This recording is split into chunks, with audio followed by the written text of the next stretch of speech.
Chapter 4. Don Prudhoe kept his side of the bargain. His Western morning news piece about Nicky's suicide mentioned neither me nor Michaela Lanyon. He was biding his time, where she was concerned awaiting the chance I was going to gift wrap for him to draw all the strings of the tragedy together. Since the Nationals had apparently lost interest in the case by the end of the week, his strategy was a clever one. When he broke the story, his rival would all be a long way away. So come to that, would I? The ease with which Don had been able to pressurize me had shocked me out of my sentimental reverie. Nicky was dead, and the time to help him was past.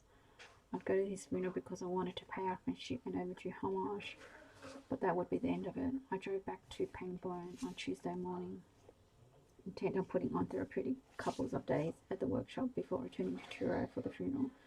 Napier Classic Convertible's public face was a quarter share in the forecourt and showroom of Grayson Motors Stations Road, Pangbourne.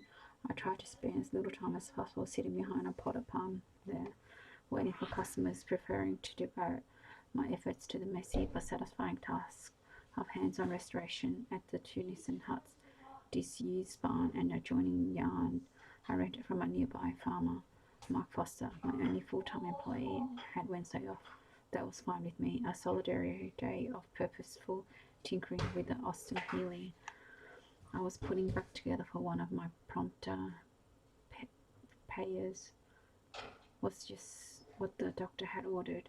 The morning went well, and I was beginning to think about taking a break for lunch when a noise that sounded like a biplane landing alerted me to the arrival of a car in the yard. It was an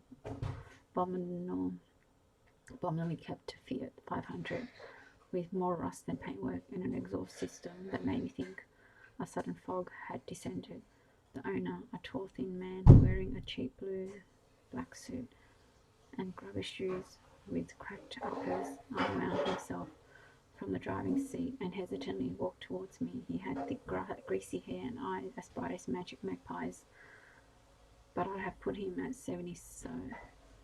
He breathed shallowly and trembled faintly. The smell of something unsavory clung to him like a tawdry memory, and when he smiled, the expression was yet nervous, yet somehow predatory at the same time. "I'm looking for Mr. Napier," he said cautiously. "You found him?" "My name's Neville Considine." He held out a hand, and I was strangely relieved to be able to display my oil-blackened palm and excuse not to shake it. "They told me at the garage in Pangbourne that I'll find you here. You better come in." He followed me past the stripped-down Austin Healy to the tiny office at the back of the workshop. I offered him a seat and a cup of coffee, hoping he might decline at least the latter, but he didn't. "Are you on your way to Truro, Mr. Considine?" "Yes, for Nicholas' funeral. I gather from Mrs. Jogo that you'll be attending." "I will, yes. The police told me you're the one who found him." "Yes, it's so awful business. You have my—" "That's all right, Mr. Napier. I'm the one who should offer sympathy. Coming across him like that must have been a dreadful shock." "Well, it was, of course, but you must understand, I've seen very little of Nicholas in recent years." His voice was slow but grating, "and it's not as if he was a good blood relative." "No, well, I'm sorry anyway. And about your wife, of course, thank you." He made his things sound like an indecent proposal. I was glad to get aboard at that moment. As I made the coffee, he added, "Nicholas often spoke of you, Mr. Napier." "Really?" I handed him his mug and sat down with mine. "Rather more often than he spoke of anyone else he had known in Truro, and that was seldom." "What did he say about me?" That you were his best friend, of course. That's why I'm here." "Well, if there's anything I can do." They were an ill-fated family, you know. When I married Nicholas' mother, I thought their bad luck was at an end, but I'm afraid it wasn't. First Michaela, then Rose, now poor Nicholas, all dead, and only me left. Ethel told me about Michaela. Isn't it rather defeatist to assume she's dead? Realistic, I should have said. They got a man for a string of teenage sex killings in the Colchester area around the time she disappeared. The police seemed certain she was one of the victims. He never admitted it, but there didn't seem much room for doubt. "I didn't know that. It's a long time ago. You learn to live with it. I suppose you must."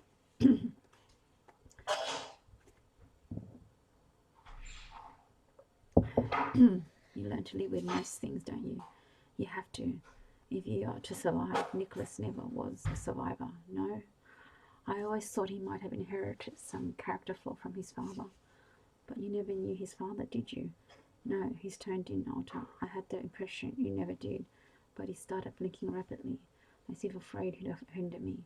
That's true, of course. And at all events, Nicholas is out of his misery now. Is that what his life was, a misery? Much of the time, I fear so. Who's to blame for that? He frowned at me, sipped his coffee, and frowned at me again. Suicide always leaves the living feeling guilty, I suppose. It was a good answer, a better one than I had thought him capable of. We must do our best for him now he's gone, mustn't we? Yes, we must. I've assured Mrs. Joker I've met the costs of the funeral. That's good of you. He was right about guilt. It stabbed me in that moment. I should have thought of the undertaker's bill myself. The fact is, however, that such an unexpected outlay will place a considerable strain on. Let me take care of it. Oh, I couldn't possibly, really. Well, if you, I insist. More than generous of you, Mr. Napier, thank you. He smiled at me over the rim of his mug. I felt certain then that he had come to Painbourne to touch me for money, quite possibly before making any kind of offer to Ethel Jago, and for no reason I should have been eager to discuss Nicky's life with him. But all I really wanted was to be rid of him.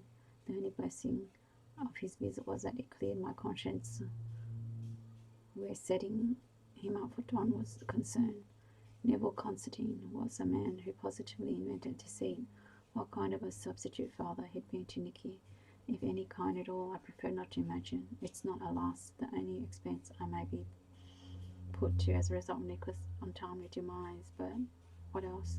He cleared his throat without noticeable effect on his voice. Nicholas left one or two debts behind him in Clacton, I'm afraid. He's had no work for more than a year, but was too proud to claim unemployment benefit. There are some arrears of rent on his flat, and a loan from a finance company overdue for repayment. No doubt his death writes off such debts in law, but I'd feel obliged to make some effort. How much? It could amount to several £1,000s. I looked at him, letting him read the scepticism in my face.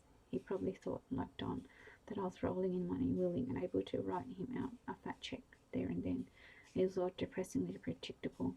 Tell you what, Mr. Considine, you get these creditors to submit detailed accounts of what Nicky owed them, and I'll see if I can help out. He swallowed it, disappointed with the last of his coffee. Too kind, Mr. Napier. Really, too kind. Least I can do. I'll best be off. Long journey ahead of me, you know. Quiet. He stood up as I did the same. He said, there's no need to see me out. But there was. With a man like him, an assurance that he'd definitely left was well nigh essential. I followed him out of the office and back to the yard, watching him eye the Austin Healey as he went. Nice car, he remarked. It must be pleasant to be able to indulge a hobby for this kind of thing. It's not a hobby, it's my living. He made no response. Content, he seemed to have registered his point. We reached his Fiat, and I waited while he clambered in. Then, when he wound down the window to say goodbye, I decided to risk a single question about his relationship with Nicky. Tell me, did Nicky ever talk much about his father? Not to me, but then I did encourage it. Why not? Because I wanted him to stop living in the past. And did he? He frowned thoughtfully whilst coasting the Fiat engine into noxiously splutting. Life then, just as he started to move on, gave me his parting reply. It doesn't look like it, does it? Living in the past, it always says, pejoratively, as if the past is necessarily inferior to the future, or at any rate less important. Nobody ever condemned for looking forward, only back. But the truth is that we do live in the past, whether we like it or not. That's where our life takes shapes, somewhere ahead, somehow, however near or far, is the end. But behind, shrouded in clouds of forgetting, lies the beginning.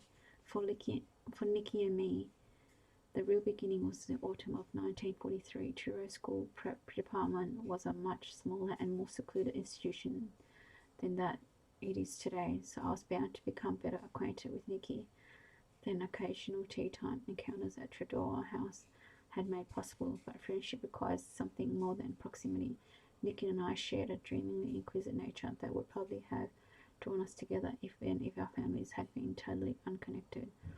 A routine established itself whereby Nicky called for me on his way up Chapel Hill in the morning. Pam would walk with us as far as the county grammar school. Then we went on together to Treslick. Going back in the afternoon, we wait for Pam to come out of school, then walk with her down Chapel Hill into Truro to call at the shop. Grandad would set off in the van on his delivery round, while Pam helped Gran behind the counter. Nick and I went with him. Nicky dropped off at Treadwell House en route. On Saturdays, I go up there to see him and we'll play tennis with the Belgian children. I'll restitch Montgomery's North African campaign on his bedroom floor with toy soldiers and matchboxes for tanks. I'll climb the horse chestnut tree to watch for imaginary German soldiers marching in from St. Austell. I'll take turns on the swing over Joshua had rigged up for us on a stout lower branch. So it was that we became with the easy imperceptibility of childhood, each other's best friend. During school holidays, we'd mount all-day expeditions to Idris or Malpas, or out along Penwethers Lane towards the open moorland, unwittingly retracing the route of Gran must have walked 50 years before with Uncle Joshua's lunch, but we knew more about the Norman conquest than we did about our family's recent past. That was one book we weren't encouraged to open when we saw Nicky's grandmother and my great-uncle strolling across the lawn at Trudeau's house together. We didn't have a clue what they might be talking about. They were greater and more immediate concerns in our lives, like whether we could cage any chewing gum from the GIs coming and going at the American Army camp in Chesillas Road, or name spot a new jeep hurling along the lanes. To us, the war was the best game ever invented. The reality of its dangers only became apparent to me in the aftermath of Frida Lane's death from whooping cough early in 1944. Nicky stayed with us at Crescent Road for a week to minimise the risk of infection. We both thought this a great lark until we were shocked into an early awareness of mortality by his sister's sombre fate.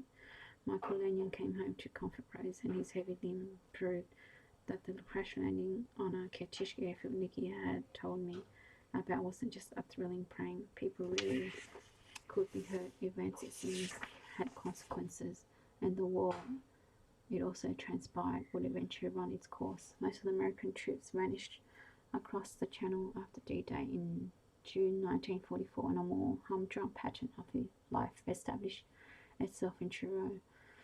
Michael Lanyon was transferred to a radar base down on the Lizard. This meant he spent most weekends at Trudeau House. According to Nicky, he wasn't as much fun as he'd once been. No doubt the stresses of active service, not to mention physical injury, and the loss of his daughter account for that. The limb and precious seemingly the memories didn't go away, but I always found him kindly, almost gentle in his manner. His slick head, good looks, his smart flight lieutenant uniform, and the oddly graceful way he carried his stiff leg became an ideal of manliness in my mind. My own father, whose captain uniform never seemed to fit quite as well, and whose vital contribution to the war effort had never involved the slightest personal danger, was a discipline to me when measured against the same standard. I never said so, of course, but I envied Nicky, such a glamorous parent. Everything Michael Lanyon did, whether it was smoking out players, aiming a cigarette, or challenging us at French cricket, whether cutting back the rhododendrons or simply staring into space with that quizzical, lopsided smile Nicky had inherited from him, he did with elegant panache. School life proceeded in comforting isolation. Nicky and I lost our Cornish accents and acquired some polished way to set us apart from the likes of Don Prideaux. But the differences didn't go very deep. We all followed the celebratory flower dance from the football ground down to the cathedral on VE Day in the May 1945, and did the same 3 months later for VJ Day. The war was over. Michael Lanyon went back to cold, quiet, and due, and my father returned to the shop, allowing my grandmother to ease his way into employment. Gran remained actively involved, though, and not just in the grocery business. As I grew older and my understanding of the subtleties of tea table conversation at Crescent Road deepened, I began to see for myself that she had as many fears as hopes riding on her brother's generosity. I'm doing my best to ensure Joshua makes proper provision for his family, she announced more than once in the style of a sermon. I expect you all to do the same, and by his family she means us, of course, not the offspring of Cordelis and Gwen. Uncle Joshua was 72 that last another war. Time was running short, and not just for him. The sun shone for Nicky's funeral as it had for my last meeting with him. There was no preliminary church service. The mourners, all 5 of us, proceeded straight to Penmount Crematorium and met in one of the 2 chapels there. Another much better attended funeral was going on in the other chapel, which gave a hole in the corner feeling to our sparse gathering.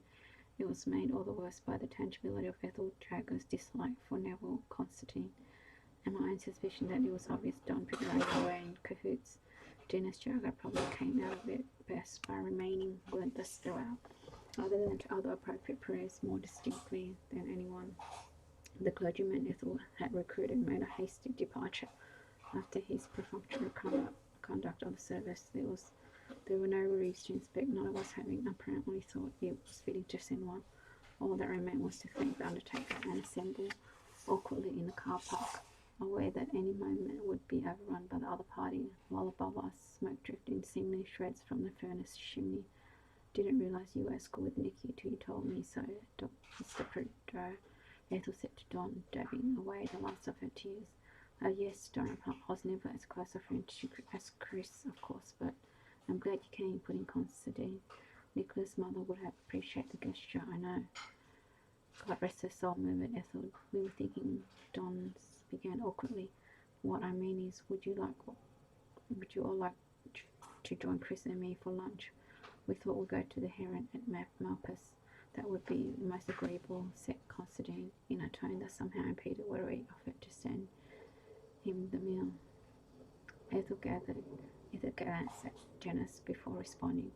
How he conveyed his wishes was unclear, but by a meek little nod she seemed to acknowledge them. We'd best be getting back, Mr. Prideaux. We can't leave the farm for long, see? No, I suppose not. Goodbye then, Ethel, I said, stepping forward to kiss her. Goodbye, Christian. Dennis, he took my hand firmly, his face stiff and expressionless.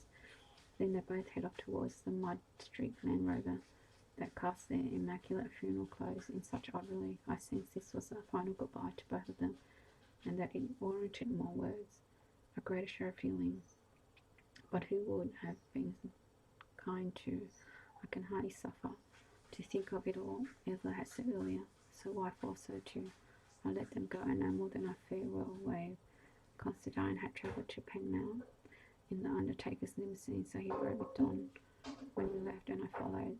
We drove back into Churros, past Trudeau House, with the roofs of Churros School showing up above the trees to our left, then took the Malpas Road, past Boscawen Park. I was alone, but every twist of the lane could remember Nicky's company on fishing expedition, aimless rambles long ago. We'd often enough walked the way I was now driving down to Malpas, the village clear into the headlands at the junction of the Truro and Tresillian rivers. Sometimes we'd take the ferry across to Tregonathan and stage during the forays into Lord Falmouth's estate, and sometimes we'd just amble up the track towards Tresillian, watching the sailboats coming and going across the silver grey water. All those unremarkable days had conspired in my memory to become a Shangri-La to which I could never retrace the route. The past is a room you only realise you've left when you hear the door close behind you. Don hadn't wasted his journey from Penmount on yearning reminiscence. That was obvious when I caught up with him and Constantine at the Heron Inn. It seemed as if they'd already struck out some kind of deal. Don had stationed a running tape recorder on the table by Constantine's elbow, and it was apparent he'd shown his journalistic colours. I was there as a guarantor of his good faith, required to do little but watch and listen. How did you meet the Manions, Mr. Constantine? Don was venturing when I joined them. Electricians my trade. Constantine paused to suck his brown ale, then went on. I'm Clampton born and bred. I used to do a good deal of work at Butman's holiday camp for the Lightning and so forth. It was a really smart place back then. Big name performers, and every chalet taken in this season. Rose worked in the kitchens. I knew her to pass the time of day with nothing more. I never heard a whisper about her late husband and what he'd done. She'd come to Clapton to put all that behind her. Of course, early 50s this would be. Her mother-in-law was dead by then. Rose and the children, Nicholas and little Michaela, lived out at Jaywick, a holiday town just west of Clapton. Wooden bungalows mostly intended for summer's use and chucked up in the 30s, but it was the cheapest accommodation going, and a lot of hard-pressed families settled there permanently, the Lenians amongst them. Jaywick was always prone to flooding. That's why the council had tried to stop it being developed in the first place. Although a lot of it was swept away in the floods of 53. The sea just washed over it. Dozens of people were drowned and hundreds made homeless. Rose and the kids got out with their lives and nothing else. When I heard what had happened, I offered to take them in. Mother and me had put in a room at our house. It would have seemed a crime not to do what we could for them. That's how we got started. Rose was a fine woman, a good mother, and a hard worker. Before it came time for them to leave, I let her know how I felt about her, and we decided to get married. She told me about the murder then. She didn't want me to find out later and feel let down, but it didn't make any difference to me. None of it was her fault, was it? Or the children's. We married that summer and remained so until her death. Last one, it all seemed to imply. There was a separation before the end, said Constantine levelly, but no divorce. I reckon the illness affected her mind. She'd have come back to me, I'm sure, if she'd lived. No doubt, I said Don with a reassuring smile. How did you get on with Nicky? He'd have been, 17 when you married his mother? Well enough. An adolescent and his stepfather, Constantine sighed. It's never easy, I dare say. Nicholas was troublesome, but I'm not saying that. But he was guarded, yes, very guarded, introverted. The trick cyclist would have said, I expect. If we could have afforded to send him to one. Did he have any kind of employment? He worked at a laundry out on the St. Osyth Road. My, the fleas he used to bring home from that place, but it was honest work, and he was taking evening classes to better himself.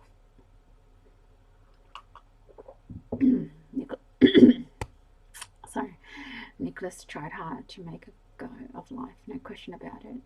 He passed some exams and got a respectable job at the public library. Rose was really pleased about that. Career, wife, children, she had it all mapped out for him in her mind. What went wrong? Oh, several things. He got mixed up with those anti-nuclear campaigners, CND, all on account of some girl, actually. She was no good for him. And being seen waving a banner at Trafalgar Square wasn't any good for his career in the library service either. I tried to set him straight, but he wouldn't listen. Then the girl chucked him and things went from bad to worse. It wasn't all his fault. Own fault, mine. When Michaela disappeared, well, it really shook him. It shook his mother too, of course, and me. I loved the girl like she was my own, but Nicky just couldn't come to terms with it. What exactly happened? She was in the sixth form at the country high school, doing really well. She was a bright girl, just turned 17. April of 65 it was, her first week back at school after the Easter holiday. Well, one afternoon, a Thursday, she just didn't come home for tea. Some friends had seen her leaving by her normal route across the recreation ground behind the school. Then nothing. There wasn't a sign of her. No sighting, no clues, nothing. She vanished. The police thought at first she might have run away, but she had hardly any money and no chance of change of clothes. Her school uniform would have made her conspicuous, and she hadn't said anything, even to school friends, to suggest she was thinking of such a thing. Besides, Rose and I were sure she wasn't thinking of it. She was happy, a real homebird, not one to wonder. The police changed their tune later. Several young girls had been murdered in the Colchester area. Over the previous couple of years, they arrested the culprit. About 6 months after Michaela went missing, he was the worst kind of sex maniac, a real animal, rape, mutilation, and God knows what. He ended up in Broadmoor. Perhaps you remember the case. Ryan Jakes, his name was. Can't say I do, said Don, glancing at me. I shook my head. Nor me. I'm not that surprised, said Constantine. The Moore murders were grabbing all the headlines then. Their trial and Jake's coincided. Anyway, the police reckon, and so did we, that Michaela was one of his victims. There were several missing girls. He wouldn't say he'd murdered, but wouldn't say he hadn't either. He lived on his own in a caravan on a site just outside Colchester. He was a rat catcher by trade, travelling from job to job in a van. And on the day Michaela disappeared, he'd done some work for a farm up near the Thorpe Soken, just a few miles from Clacton. He must have dropped down to Clacton afterwards. Wayne and Michaela at the wreck overpowered her, bundled her into his van, driven away, and well, perhaps it's best we never find out exactly what he did to her. If the mess he left some of the others is anything to go by. And you, Nicky, took it pretty badly. Yes, he was very protective towards his sister. He seemed to think he should have prevented it happening. There was no way to reason with him. It wasn't a reasonable view, but he held to it firm and solid. He was to blame. Rose reckoned he'd always thought he should have saved his father as well. He had this way of loading the responsibility for misfortune on his own shoulders. It didn't make a crap of sense, except to him. I tried to help him, of course, but I suppose getting Rose over the worst of her grief took up most of my attention. My mother died in the middle of it all too. It was a grim time.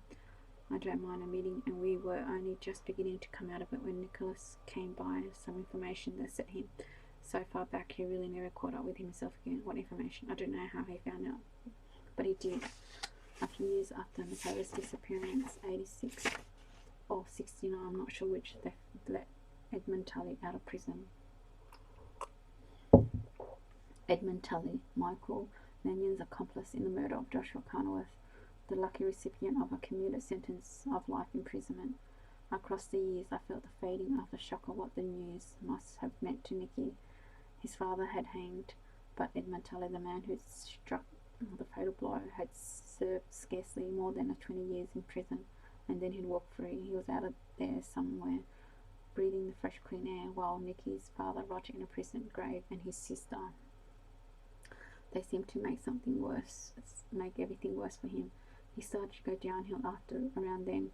His appearance deteriorated. He lost a lot of self-respect. He used the library to get hold of all the press cuttings about his father's trial and went through them over and over again. I don't know what he was looking for. I'm not sure he knew himself. He moved out into a flat of his own. It wasn't much of a place, but he was adamant. He wanted to be on his own. He seemed to spend one more time of his time this way. I suppose he turned into a bit of a recluse. It can't have been good for him. He lost his job at the library in the end, or gave it up. I'm not sure which. Either way, he was in a downward spiral, even before his mother died. I've seen nothing of him since then, but from what I've heard, he was heading for what happened last weekend for a long time. You don't think there's any chance Michaela might still be alive, do you? Asked Don. Jake's murdered her. I reckon that's plain enough. But he never admitted it. Not as much, no. As far as I know. Didn't Nicky believe she was dead? Oh, yes, I was said in an undertone. He told me so himself. Looking up, I found the other two staring at me, disconcerted by my intervention. Well, I added defensively, so that he did. There you are then.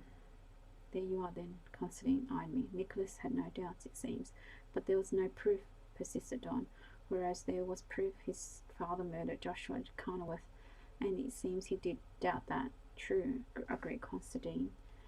Why? I don't know. Loyalty to his father's memory, we must suppose. No other reason. What other reason could there be? Maybe you turned up something trawling through those cuttings you mentioned, an inconsistent evidence, an element of doubt. I don't think so. Why not? Because if he had, he wouldn't have killed himself. The possibility of clearing his father's name would have given him a reason to live. Don't you agree, Mr. Napier? Sorry? My mind had wandered to my encounter with Nicky at Treadwell House. He told me then what he was looking for, but what he was looking for couldn't be found. Maybe he'd finally realised that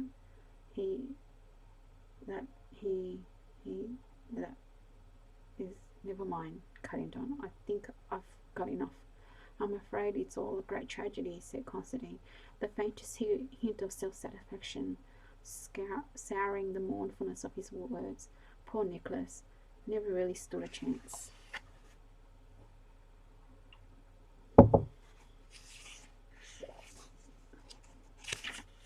It was a time when Nicky had stood a chance. I remembered it well, back in the summer of 1946, when we'd had a carefree week together at Nance Worthall. His prospects had been as bright as mine, his future every bit as cloudless.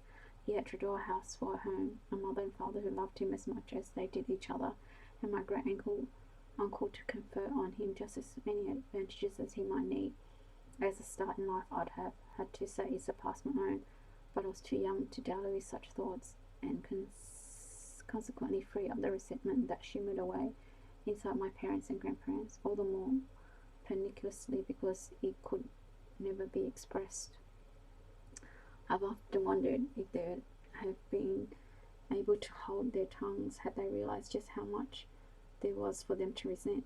Everyone knew, that Joshua Conworth had come home from his travels many years ago a wealthy man, but what that actually meant in pounds, shillings, and pence was never even guessed at. But then wealth didn't entitle you to an increased bottom ration, and most of the luxuries you might have dreamed of spending it on simply weren't available. In post-war England, wealth was largely theoretical. The Talbot came out of the garage, but petrol rationing meant it couldn't be taken to Perranporth very often, let alone further afield. Customers queued out into the street at the shop, but goods were few and prices were fixed. Businesses couldn't expand, as Dad had hoped it would. When he came home from the war, the fruits of victories in the Napier household amounted to an occasional and much celebrated banana. Gran, however, was never one to be daunted by adversity, let alone austerity. In autumn of 1946, she started a credit draper business in the room over the shop, having bought the stock of a certain deceased Miss Odgers for £100. According to her, credit drapery was cleaner, easier, and potentially more profitable than grocery. She proceeded to win a name for herself the following spring as the only outlet interior for new look fashions. Now, I've often wondered what would have happened to her sidelines in the long run, whether eventually it would have eclipsed the grocery business altogether. We'll never know, of course, because their relative economic merits were about to be swept into irrelevance by far greater upheaval in our lives. None of us had any inkling of that during the long cold winter of 1946. The ration was in crisis. I knew that because of my father's frequent tirades against the Labour government, whom he held responsible for every difficulty. Turning out Mr. Churchill was where the country had gone wrong, according to him. To Nicky and me it seemed an endless supply of snow to play with and thickly frozen ponds to skate on constituted a pretty whiz-bang state of affairs. We had a lot of time for the snowman we made on the lawn at the Truro house and christened Mr. Dalton in honour of the then Chancellor of the Exchequer, principal target of my father's wrath. Our Mr. Dalton didn't melt till March, and we were sorry to see him go. Strange enough, the privations of the winter drew my family closer to Uncle Joshua than ever before. The pipes froze solid at Crescent Road, but hot water was still to be had at the Truro house, where a vast store of logs meant there was a fire to sit by as well. Coal shortage or no coal shortage, for a good couple of months we took baths and meals there, and many of the unspoken difference between the two households thawed long before the weather did. It was during this period that Uncle Joshua volunteered some of his gold hunting experience to me. He and Gran spoke more readily and freely to each other than I could ever recall. Even she and Cordelia discovered that some common ground to tread. It was perversely happy time, symbolised in my memory by a party on the Sunday between Nicky's 11th birthday and mine. There weren't any candles in our cake. They were as scarce as snobs of coal, and it wasn't exactly a big cake either. But it was a wonderful party, even for adults. Gran and Uncle Joshua danced together, and my father and Nicky's chatted like old friends. The spring of 1947 arrived early for the Napiers and the Lanyons. There was plenty to look forward to as well. The summer for a start, when Nicky and I was hoping to spend another week, maybe longer, at Manswerthal. Then the autumn, when we'd penetrate the glamorous mysteries of the senior school. We left the prep department for the last time one hot afternoon in July, after our classroom tea party and a hopeful hymn. We took a long rambling route home, up Treslis Glen as far as the ford, then along the path beside the river Kenwan into Truro. This brought us into the city along St. George Road under the viaduct and into Victoria Gardens, where we sat on a bench near the bandstand to compare our latest cigarette card acquisition and dispute whose batting average in the house cricket team had been higher. It was mine, though not by much. Nicky Batty reversed that the following season we bet his Douglas better to my Dennis Compton on the result. I doubt would have remembered the bet a year on, but I remember it now as clear as the air that afternoon Truro, because that was our last school day together. There would never be another. Don Prideaux and I stood between his car and the railway above the beach, on the other side of the road from the Heron. Considine was still inside, relieving himself after 4 brown ales and 3-course lunch. The ferry was chugging back to the Tregoneth shore with a party of walkers on board, while the afternoon sun turned the scene into a picture postcard vista of waterside ease. Only in my mind were storm clouds racing across the sky. Is he worth what you're paying him, Don? I'm not paying him anything. Come off it. He wouldn't have been that forthcoming just for a pub night. He's on a promise, if you must know. It depends on whether I can sell the story. My editor wouldn't put money in the plate. If I offered him Lord Lucan's address and telephone number. And can you sell it on? I shan't know till I try. I'll have to check up on Jake's first. If they've let the bastard out, which I couldn't put past them, I could play up the free fuel again angle. But if he's still inside, and especially if he's confessed to killing Michaela Lanyon, then it's just ancient history, not as ancient as my great-uncle's murder. You think of Tully. It was to be expected he'd be out by now. Life seldom means life, but it makes hanging Michael Landon seem so pointless. You surely didn't think they locked up Tully and threw away the keys? I looked out across the river. The ferry had reached the other side. Its passengers were stepping ashore. I'm afraid the problem is done. I didn't think at all. Thanks for listening.